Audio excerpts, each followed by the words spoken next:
신약 개관 들어가도록 하겠습니다. 3일 동안 구약하고 아침부터 신약 지도하고 이제 중간사하고 이제 신약을 들어가나 했더니 또 개관을 또 합니다. 신약 개관을 전체적으로 신약에 대한 거랑 이제 성경 전체에 대한 것들을 다시 한번 좀 생각을 해보고, 교재 신약 개관이 따로 없어요. 저희가 이건 이제 구약 성경, 그러니까 구약 1페이지에 나오는 전체 개관 있잖아요. 그 전체 개관에 있는 부분을 이제 구약하고 신약하고 따로 떨어뜨려서 저희들이 강의할 때만 이제 하는 거기 때문에 그렇게 아시면 되겠고요. 그냥 앞에 이렇게 보시면 다 아는 내용들입니다. 근데 다 아는 내용을 저희가 다시 한번 점검해보고 그렇게 들어가려고 하는 겁니다.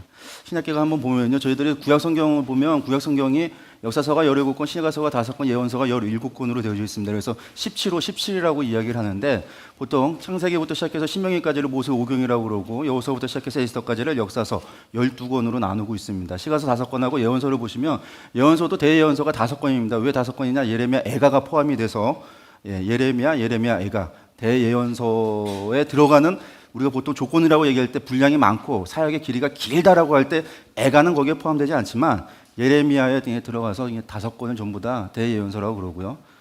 그리고 나머지 소예언서를 12권이라고 그럽니다. 그래서 5, 12, 5, 12 이렇게 좀 구약 성경이 좀 이렇게 구조적으로 이렇게 되어져 있습니다.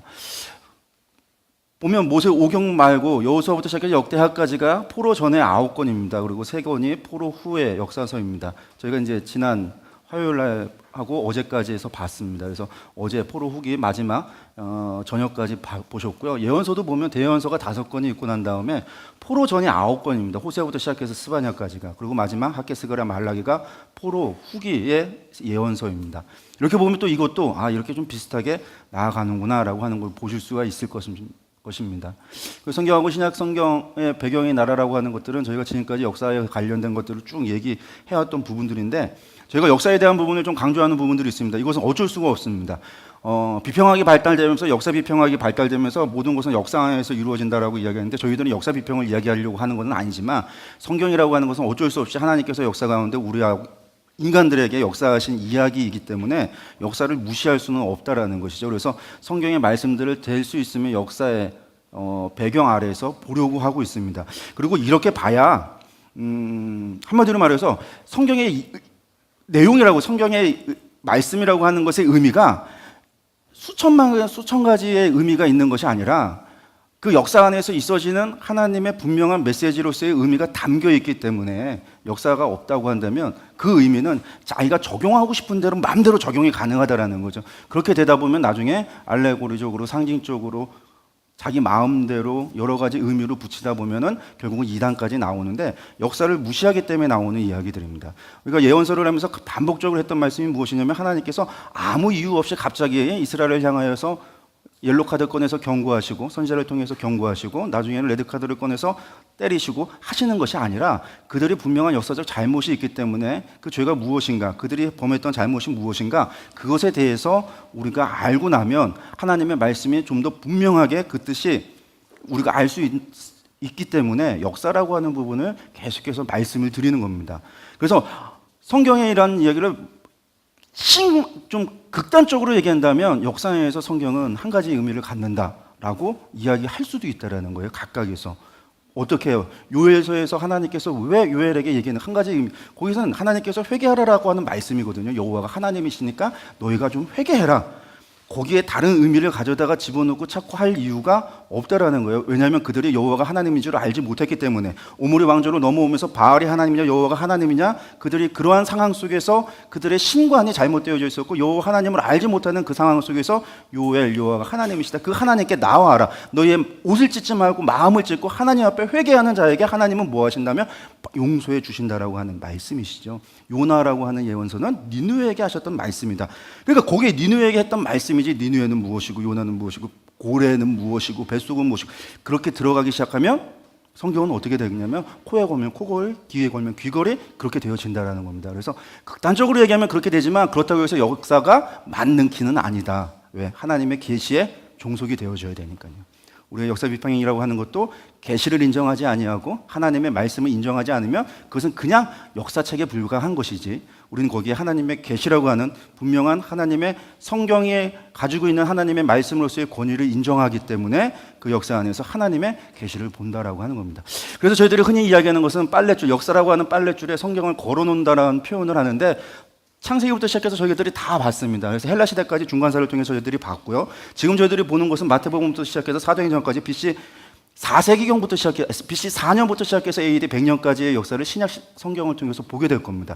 왜 BC 4년이냐? 예수님 탄생한 해가 BC 4년으로 저희들이 보통 계산을 하기 때문에 그렇습니다. 그래서 마태복음부터 시작해서 요한 사도행전까지가 로마라고 하는 아우구스티누스로부터 시작해서 도미티아누스 황제까지 이르는 시기를 저희들이 약 100년의 시기를 신약 성서를 통해서 보려고 합니다. 그러니까 이 신약을 알려면 우리는 로마라고 하는 배경을 잘 이해해야 한다라는 겁니다. 아까 중간사를 했던 이유도, 공부했던 이유도 다른 것이 아니죠. 왜 중간사를 통해서 신약 시대 때 왜 이 에스라 느헤미야 시대하고 전혀 다른 이 신약 시대의 상황이 되어졌을까? 그것을 이해하고 알기 위해서 본다라는 겁니다. 여기만 해도 바리새인도 안 나오고 사두개인도 안 나와요. 에스라는 제사장 출신의 학자였는데 왜 여기 가면 제사장들이 예수님을 십자가에 못 박아 죽일까? 왜 제사장들이 예수님 그 성전에서 그렇게 돈을 받고 그런 일들을 하는가? 뭐 그런 등등의 이야기들이 어디서로부터 헬라를 지나는 이 중간사 시대를 통해서 유대 시대가 변천이 되기 때문에, 바뀌기 때문에 그렇다라는 겁니다. 뿐만 아니라 이제는 어떻게 되냐면, 제가 이제 사무엘 상하를 하면서 왕정 이야기를 했지만, 하나님께서 다스리던 시대가 왕들이 다스리는 시대가 되어졌고, 왕도 없고 나라도 없고 아무것도 없는 이 시대가 이제는 무엇을 중심으로 하나님의 백성으로서의 정체성을 갖게 되냐면 성전 중심의 신앙 공동체, 역대기 하면서 이야기 나눴을 것 같은데, 성전 중심의 신앙 공동체로서의 하나님의 나라를 만들어 가시고 계셨다라는 겁니다. 왜? 나라도 없거든요. 왕도 없거든요. 바사의 속국이었고, 바사 황제가 자신들의 황제였고, 자신들은 그 안에서 뭐만 하면 되냐면 종교적 자유만 허락한다면 그 어떤 나라가 됐던, 자신들을 다스리는 그 어떤 나라가 됐던 자신들은 오케이. 그래서 특권, 유대인들이 누렸던 그 특권이 인정되기만 하면 셀루커스라도 상관없고, 프톨레미라도 상관없고, 헬라라도 상관없고, 로마라도 상관이 없었다라는 거예요. 그런데 나중에 그 특권이 침해되어졌을 때, 성전 중심의 신앙 공동체였던 이들이 성전에서 예배드리고 자신들의 신앙을 지켜가는 것 안에서의 침해되어졌을 때는 어떻게 되냐면 반항하게 되어지는 거예요. 그게 하스모 왕가에 있었던 그 마카비 혁명이라는 것은 셀루커스에 의해서 성전이 제우스 신상이 들어지고 대시피가 발라지고 그렇게 돌아오지는 그 유대 종교를 갖다가 박해했기 때문에 이루어졌던 사건이었다라는 거죠. 나중에 로마 70년에서 왜 반란이 일어나냐면 결국은 유대인들의 특권이 소멸되어져 가기 때문에, 로마 안에서. 어쨌든 그런 상황 속에서 왜 로마라고 하는 배경 안에서 마테마가, 누가, 요한복음 그리고 사도행전까지 가는 우리가 그 시대를 배경을 가지고 성경을 봐야 된다는 겁니다. 그래서 여러분들이 이제 신약 성경을 들어가서 보면 우리가 잘 안다라고 생각하는 부분들 가운데서 또 저희들이 잘 알기 때문에 조금 소홀히 하는 부분들이 있는데, 그런 부분들이 아마 저희들이 이제 강의가 진행되면서 이야기가 되어져 갈 것 같습니다. 또한 그런 배경 아래서 하나님께서 왜 이런 일들을 하셨는가라고 하는 것들이 좀 더 하나님의 말씀과 의지가, 뜻이 좀 더 분명해지는 것들이 있을 것 같습니다. 역사서를 본다면 보통 구약 이렇게 나눠가는 거 보시고요. 전체를 본다면 성경 66권의 구조를 이런 식으로도 이야기를 합니다. 우리가 성경이라고 하는 것을 결국 무엇이냐라고 얘기하면 사랑이다라고 이야기를 하고, 사랑이라고 하는 걸 확대하면 하나님의 사랑, 사람 사랑이라고 얘기하고, 확대하면 그것이 십계명이고, 확대하면 레위기라고 이야기를 말씀을 드렸습니다.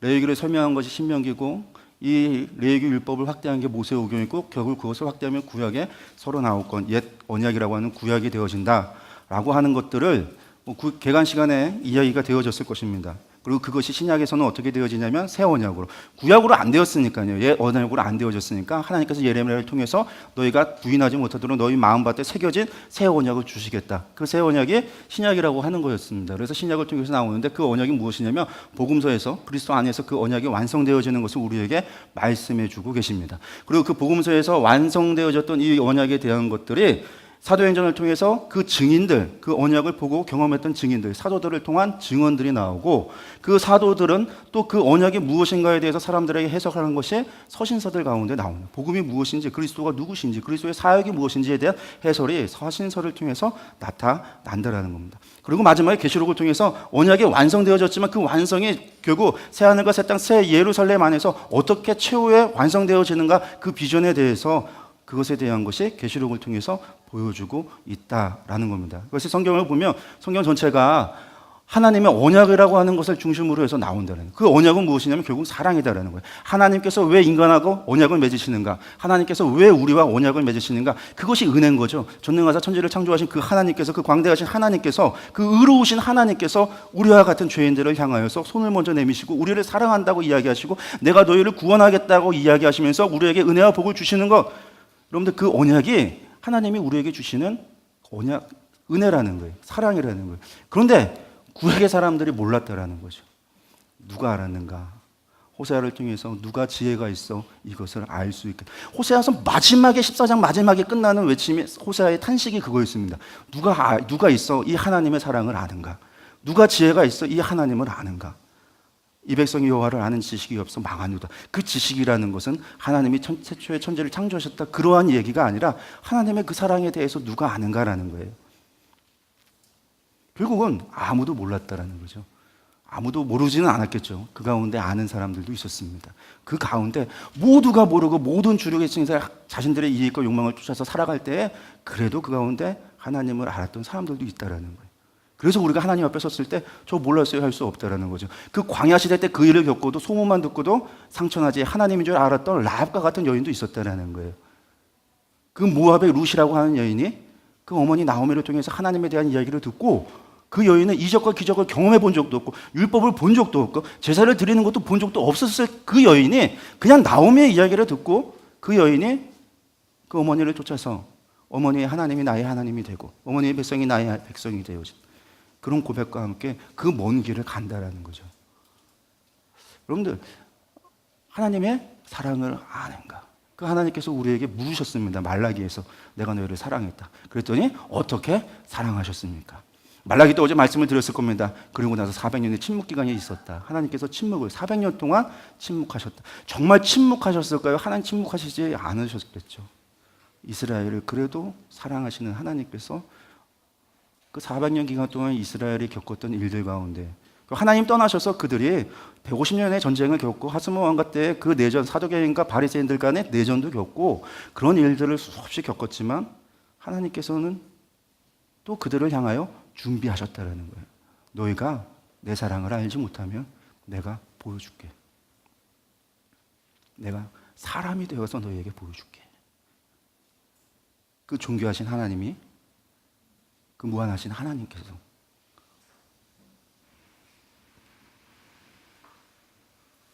죄인의 계수된 우리의 몸으로 이 땅에 오셔서 우리에게 내가 너희를 어떻게 사랑했는지를 보여주신다. 그게 이제 복음서라는 거죠. 복음서. 우리가 그 복음서를 우리가 같이 보려고 합니다. 이것도 이제 그러한 전체 성경 66권에 대한 이야기입니다. 신약 성경 전체를 보면은요, 신약 성경은 역사서가 5권입니다. 마태, 마가, 누가, 요한, 사도행전. 오늘 저녁 먹기 전까지 이 역사서를 하게 될 겁니다. 그래서 마태복음부터 시작해서 사도행전까지가 역사서고요. 역사서인데 중요한 거는 역사를 기록한 것은 아닙니다. 마태, 마가, 누가, 요한 같은 경우도 예수님의 역사, 예수님의 연대를 기록한 것이 아니라 마태는 마태, 자기의 마태 공동체를 위해서, 마가는 마가 공동체를 위해서, 누가는 누가 공동체를 위해서, 요한은 요한의 공동체를 향하여 예수 그리스도가 누구신지에 대해서 가르쳐주고 알려주신 책이지 역사를 기록하려고 한 것은 아니다라는 거예요. 요한복음에서 기록했듯이 예수님의 행적을 다 기록하면 저 바다를 먹물로 삼아도 저 하늘을 두루마리서 못 기록한다고 했어요. 할 수 없다라는 거죠. 담아둘 수가 없다고 그렇게 많은데 그 중에서 자신들의 공동체를 향하여 필요한 말씀, 하나님께서 그들에게 전해주고 알게 하고자 하는 말씀, 다른 말로 얘기한다면 하나님께서 내 마음 좀 알아줘, 나를 좀 알아달라고 주신 하나님의 계시의 말씀이 담겨 있는 것이지 역사는 아닌데 우리가 이제 구분할 때는 역사서다라고 구분을 한다는 겁니다.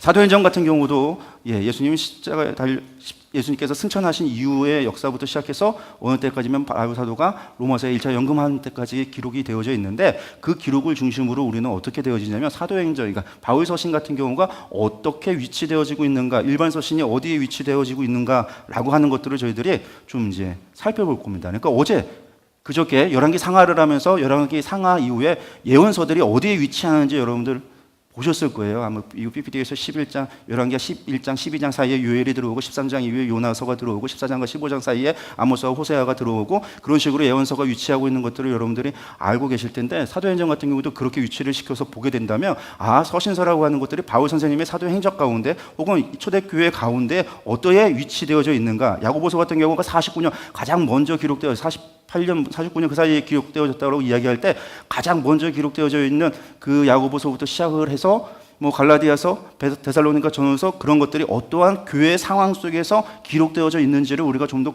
구체적으로 확인해 볼 수 있다라는 거예요. 그렇게 보다 보니까 저희가 하마을에서 일반 서신과 같은 경우는 그러니까 별명을 붙였어요. 어떻게 별명을 붙였냐면 박해 서신. 그러니까 일반 서신은 그냥 일반 서신이 아니라 일반 서신의 배경을 들어가서 봤더니 이것은 박해 서신이라는 거예요. 박해 상황 속에서 있어졌다라는 거예요. 그 박해, 교회가 당하고 있었던 그 박해라고 하는 역사적 사실을 갖다 놓고 서신서를 봤더니 우리가 생각했던 그런 일반 서신의 내용하고는 다르구나. 그 메시지가 단순히 그런 얘기를 하고 있는 것이 아니구나라는 것들을 우리가 좀 더 알 수 있다라는 거죠. 그래서 그런 부분들이 사도행전과 역사를 통해서 다시금 배치되어진 일들을 하게 될 겁니다. 바울 서신이 13권, 일반 서신 8권입니다. 이 뼈대가 이렇게 들어갑니다. 그래서 보면 사도행전 13장에서 갈라디아서, 16장에서 데살로니가 전후서가 들어가고, 18장에 고린도부터 로마서까지 바로 3차 전도 여정 가운데 있어졌던 이야기, 21장에 옥중 서신이라고 우리가 이야기하는 4권의 편지가 들어갑니다. 이것이 이제 신약의 뼈대 안에서 위치하고 있는 것들입니다. 이런 것들은 이제 여러분들이 나중에 가셔서 PPT를 확인해 보시면 이런 것들을 알 수가 있고, 교재에 보시면 교재에도 이런 이야기들이 담겨 있습니다. 그래서 한번 보셨으면 좋겠습니다. 예수님의 공생애라고 하는 것도 저희들 개가에서 나눠 들어가 있습니다. 조금 이따 다시 보겠지만, 예수님의 생애를 한마디로 얘기한다면 공생애 3년이라고 하는 것이 무엇을 중심으로 되어져 있냐면 유월절이라고 하는 것을 중심으로 나눠져 있다라고 해서, 유월절 중심으로 공생애가 어떻게 시작되어졌는가, 2년차는 어떻게 시작되고 3년차는 어떻게 되어졌고, 4년차 만 3년이 되어지는 4년째 6월절에 예수님께서 십자가에 달려 돌아가셨다라고 하는 것들이 공생애에 담겨져 있습니다. 그리고 이제 서신서하고 사도행전의 관계가 이런 식으로 이제 구분되어져 있는 것들도 있었고, 바울의 전도 여정에 가는 것도 1차부터 5차 전도 여정까지, 저희는 이제 5차 전도 여정을 이야기를 하는데 거기까지의 이야기들을 좀 이제 표로 다 만들어 놨습니다. 아마 오후에 사도행전하고 바울 생애를 이야기하고 또 서신서를 들어가면서 한 번씩 계속해서 보게 될 것들입니다. 5차 전도 여정이니까 갑자기 이상하게 쳐다보시는 분들이 계시는데, 디모데 전후서, 그 디도서가 바울 서신의 저작이라고 이야기할 때 5차가 됩니다. 왜 5차가 되냐? 로마로 가는 것도 4차로 보니까. 왜? 로마로 갈 때 바울 사도께서 로마로 연금돼서 붙잡혀서 가시니까 그때는 편히 쉬시면서 가신 게 아니라 그때도 뭐 하셨냐면 복음 전했으니까요. 그래서 5차. 근데 4차인데 저도 바울 생애를 보면 또 이렇게 안 나눠놨어요. 바울 선생님께서 1차 전도여정이면 이때만 복음 전했나? 아니요. 예수님 만나고 난 다음에 그 즉시로 복음을 전하기 시작을 하셨거든요. 그래서 바울 선생님의 사역을 1기, 2기, 3기, 4기 그런 식으로 저희가 나눠놨어요. 그러다 보니까 바울 선생님의 사역은 그냥 1차 이때부터 이때까지 사역이다가 아니라 그 이전부터의 사역에 대한 것들 전체를 1기부터 시작해서 6기까지를 저희들이 나눠놨습니다. 그래서 여러분들 바울 생애를 보시면서 바울 선생님께서 이렇게 사역을 하셨구나라고 하는 것들도 알 수 있을 것입니다. 마지막으로 요거 이야기를 하고 들어가도록 하겠습니다. 이사야 40장 2절에 삼중회복에 대한 이야기가 있습니다. 이사야서 하면서 한번 보셨을 거예요. 이사야서 그런 식으로 저를 쳐다보시면 이사야서 시간에 강사님이 얘기를 안 하고 넘어가셨던지 아니면 여러분들이 다 졸고 계셨던지 아니죠. 너무 많은 얘기를 한꺼번에 들으셔서 갑자기 생각이 안 나신 거죠. 이사야 40장 2절에 삼중회복에서 이사야서 보면 40장부터 66장까지를 나눌 때 이렇게 구조로 좀 나눠볼 수 있다. 이거 정답이 아닙니다. 이 구조로 나눴다고 해서 무조건 이사야서는 이거다. 그렇게 얘기하면 안 돼요. 여기에는 다른 이야기들도 있지만 우리가 구분을 하는 데 있어서 이렇게 구분을 해놓고 보면 우리가 이사야서 49장부터 40장부터 66장까지를 보통 회복에 대한 예언이라고 할 때 회복이라고 하는 것도 단순한 회복을 이야기하지 않으셨구나라는 걸 우리가 알 수 있기 때문에 그런 것을 위해서 이렇게 나눠놨다라는 겁니다. 거길 보면 첫 번째 회복이 무엇이었냐면 고레스를 통해서 이루어진다라고 그랬습니다. 어떻게? 바벨론의 포로로 잡혀갔다. 이때가 언제냐면 주전 8세기 이사야 시대, 우스야 왕이 죽던 시대. 근데 지금 이제 우스야 죽던 시대가 아니라 40장이면 히스기야가 발병돼서 므낫세가 대리 통치하던 시기입니다.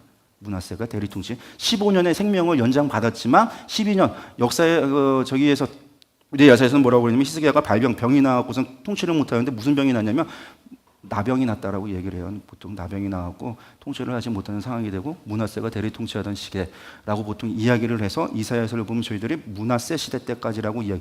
이사야서는 분명히 우시야, 요담, 아하스, 히스기야 시대 이사야 1장 1절에서 그렇게 말씀하고 있지만 저희들이 연대를 구분할 때는 므낫세 시대까지라고 이야기하고 있고 그것에 대한 팁이 배경에 설명이 되어져 있습니다. 교재를 보시면 나아요. 예. 근데 어쨌든 그 시대 때 보면 그때가 언제냐라고 한다면 여러분들 에사라돈이 아수르 최전성기를 이루고 있을 때입니다. 에사라돈부터 시작해서 아슈르바니팔까지 해서 아수르의 영토가 최고로 넓혀졌을 때. 그러니까 에사라돈 같은 경우가 아슈르바니팔 같은 경우는 많은 반란이 일어났기 때문에 영토는 가장 넓었어요. 애굽의 터베까지를 완전히 점령을 해서 가장 넓은 영토를 차지했지만 반란 때문에 국내 정세는 어지러웠습니다. 반면에 에사라돈 같은 경우는 아슈르바니팔보다 영토는 좀 적었어요. 애굽 상부를 점령 못하고 애굽 하부 지역만을 점령했었기 때문에 영토는 좀 적었지만 에사라돈 때가 국내적으로도 가장 안정되어져 있을 때입니다. 그리고 그 시대가 아수르가 그러니까 가장 힘이 셌을 때인데 그때가 므낫세가 통치하던 시대입니다. 이때가 므낫세가 통치하던 시대라는 거예요. 그리고 그 바벨론이라고 하는 나라는 이미 사네립에 의해서 멸망당했을 때입니다. 그런데 사네립이 18만 5천 명 죽고 돌아가서 바로 죽은 게 아니라 열왕기 상하나 이사야서를 보면 돌아가서 죽었다라고 바로 이사야의 예언처럼 죽었다고 되어져 있지만 이 사네립은 언제 죽냐면 그때 이후로도 10몇 년을 더 살아요. 더 오래 살고 죽습니다. 그 돌아간 다음에 바벨론 반란을 점령하고 바벨론을 완전히 정복하는 게 사네립이었어요. 그러니까 에스라돈 시대 때 에스라돈이 다스리고 있던 그 당시에 므낫세 시대에 바벨론은 이미 점령당했고 거기에 누가 가 있었냐면 에스라돈도 바벨론에 있었다고 그러고 그래서 므낫세가 바벨론까지 끌려갔다가 아수르 왕에게 엎드려서 내가 왕을 섬기겠나이다 그러고서는 하나님 앞에 회개하고 뭐 그런 다음에 다시 돌아와서 회개했던 이야기가 역대기에 나와 있는 기록이거든요. 근데 그런 그때에 바벨론에 너희가 포로로 잡혀간다. 39장에 나오는 이야기죠. 바벨론의 이야기. 잡혀갈 것이다. 바벨론의 모든 성전이 모든 기물이 빼앗길 것이다. 너희 자손들이 종으로 끌려갈 것이다. 그러고 나서 하는 이야기가 40장부터 48장에 보니까 너희가 바벨론에 잡혀갈 건데 그곳에서 하나님께서 너희를 구원해서 다시 회복시키실 것이다. 포로되었던 너희를 다시 불러올 거다. 누구를 통해서? 고레스를 통해서 바벨론에 포로되었던 너희들을 회복시키실 것이다. 누구를? 이스라엘 백성들을 회복시키신다는 거예요. 두 번째 회복이 49장부터 57장까지에 누가? 고난받는 종을 통해서 어떻게 해요? 그가 찔림은, 그가 창에 찔림은, 그가 채찍에 맞음은. 그 고난받는 종을 통해서 죄에 포로되었던 우리 모든 사람들의 죄의 문제를 하나님께서 해결해 주실 것이다. 우리를 용서해 주실 것이다. 죄의 문제를 해결해 주실 것이다. 고난받는 종을 통해서 이루시는 일들입니다. 마지막에 하나님의 백성을 통해서 세 번째 회복은 세상의 공중 권세 잡은 자로부터 하나님 나라가 회복될 것이다. 어떻게 해요? 새 하늘과 새 땅에서 회복될 것이다. 이것은 누가 한다? 하나님의 백성을 통해서 하신다라는 한 거였습니다. 그러면 여러분들 여기서부터 시작해갖고 여기까지는 왔습니다. 우리가 이제 복음서까지 왔습니다. 이것은 누가 하신 약속이었냐면 하나님의 언약이었고 고레스를 통해서 이루어졌고 바벨론 포로되었던 곳에서 이스라엘 백성들이 회복되어져서 지금 돌아왔습니다. 비록 왕도 없고 땅도 없지만 하나님의 성전이 지어졌고 하나님의 성전에서 하나님께 나와 예배하는 자들이 하나님의 백성이 되어진다라고 하는 하나님의 나라가 회복되어져 있는 상황입니다. 하나님은 그렇게 하나님 나라를 만드셨어요. 그래서 그 성전에 나오는 누구든지 이방인이라 할지라도 하나님 앞에 나온다면 그들을 개종해주고 그들을 유대교로 받아줬다라는 거죠. 그런 이들을 향하여 누구로 뭐라고 했냐면 경건한 이방인들, 경건한 이들이라고 했습니다. 그래서 성경에 보면 고넬료와 같은 사람들은 이미 로마 백부장이 이미 하나님을 믿고 있었다는 거죠.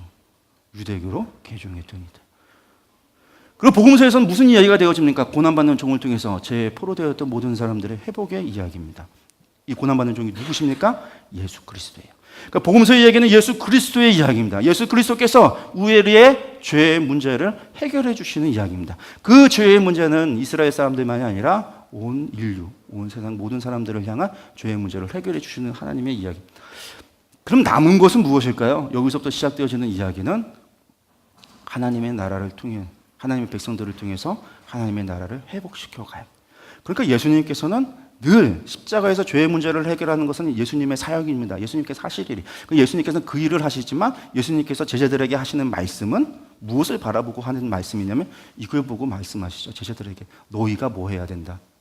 너희가 복음을 전해야 된다. 너희가 만민에게 복음을 전해야 된다. 너희가 예루살렘과 온 유대와 사마리아 땅끝까지 가야 된다. 그래서 내가 너희에게 성령을 준다. 성령님이 너희와 함께 하신다. 그게 이제 사도들의 이야기입니다. 사도행전을 통해서 에베소 유다서를 통해서 계시록까지 이어진. 그 계시록을 보면 결국 그 일은 누가 하는가? 두 증인의 사역. 계시록 11장에 나오는 두 증인의 사역의 이야기를 보면 그 두 증인은 우리가 교회라고 이야기를 합니다.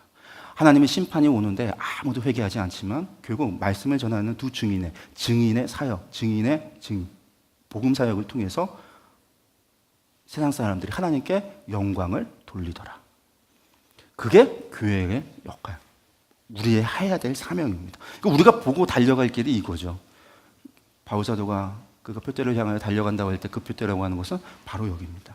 그러니까 우리가 이제 신약 성경을 볼 때 신약 성경 자체가 이렇게 흘러가고 있구나라고 하는 것을 보시면 되겠고요. 복음서를 통해서는 이 이야기를 예수님께서 우리가 복음서를 통해서 하나님께서 우리에게 이야기 말씀하고 계시고 사도행전부터 시작해서 여기까지 가는 이야기를 통해서 하나님께서는 우리에게 우리가 무엇을 해야 되는지, 우리가 무엇을 향하여 가야 되는지, 우리의 사명이 무엇인지를 말씀하고 계시다라는 거예요. 그리고 우리의 하나님이 보고 계신 비전, 마지막 그 비전을 향하여 우리에게 초청하고 부르신다라는 거죠.